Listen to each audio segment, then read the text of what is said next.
Bayangkan, seorang pria yang pernah bertarung bersama Joan of Arc dipuja sebagai pahlawan, tapi di balik dinding kastilnya, dia melakukan hal-hal yang bahkan sulit untuk kita bayangkan. Inilah kisah Gilles de Rais, seorang bangsawan kaya raya yang menjadi salah satu pembunuh berantai paling mengerikan dalam sejarah. Gilles de Rais lahir pada tahun 1405 di Prancis. Sejak kecil, dia sudah hidup dalam kemewahan. Ayahnya meninggal ketika dia masih kecil, dan dia mewarisi kekayaan yang sangat besar. Pada usia 16 tahun, dia sudah menjadi seorang prajurit dan dikenal karena keberaniannya di medan perang. Dia bahkan bertarung di bawah komando Joan of Arc, gadis muda yang mengaku mendapat wahyu dari Tuhan untuk memimpin pasukan Prancis melawan Inggris dalam perang 100 tahun. Banyak yang meragukannya, tapi Joan berhasil membawa kemenangan bagi Prancis, termasuk membebaskan kota Orleans dari Inggris. Gilles de Rais adalah salah satu ksatria yang paling setia padanya, dan dia pun mendapatkan kehormatan tertinggi atas jasa-jasanya. Namun, segalanya berubah ketika Joan of Arc ditangkap oleh musuh, diadili karena tuduhan sihir, dan dibakar hidup-hidup pada tahun 1431.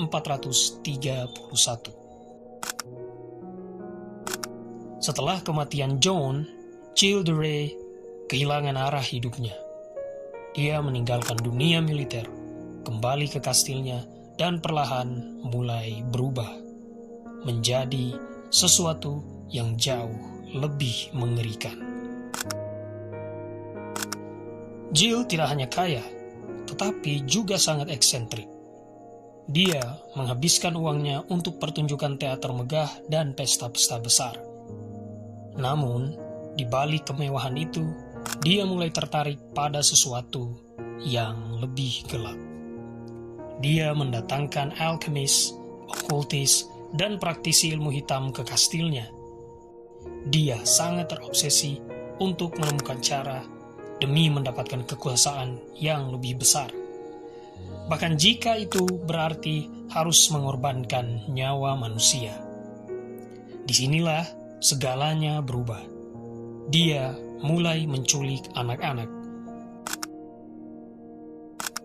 Pada awalnya mereka adalah anak-anak dari desa sekitarnya, anak yatim piatu atau anak dari keluarga miskin yang tidak akan dicari oleh siapapun.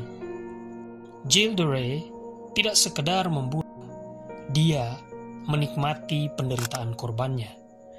Para saksi mengatakan bahwa dia akan menelanjangi mereka, mengikat mereka di kursi, lalu menertawakan ketakutan mereka.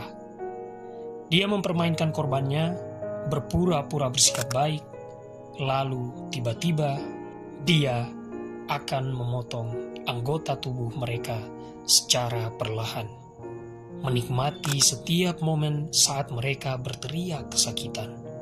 Dalam beberapa kasus, dia menikam mereka secara brutal, lalu memeluk jasad mereka sambil tertawa. Tapi yang paling mengerikan adalah apa yang terjadi setelahnya.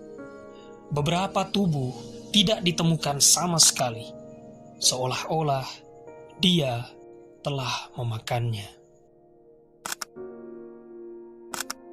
Awalnya, tidak ada yang berani menuduh Gilles de Rais. Dia terlalu kaya dan berkuasa.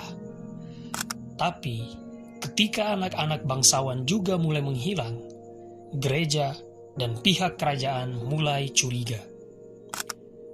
Pada tahun 1440, seorang pendeta setempat mulai menyelidiki kasus anak-anak yang hilang dan menemukan bukti yang mengarah ke kastil Gilles. Saat pihak berwenang menggerebek kastilnya, mereka menemukan sisa-sisa tubuh manusia yang terbakar, pakaian anak-anak, dan tumpukan tulang di ruang bawah tanah. Di pengadilan, Gilles de Rais akhirnya mengakui semua kejahatannya. Dia mengatakan bahwa dia telah membunuh lebih dari 100 anak.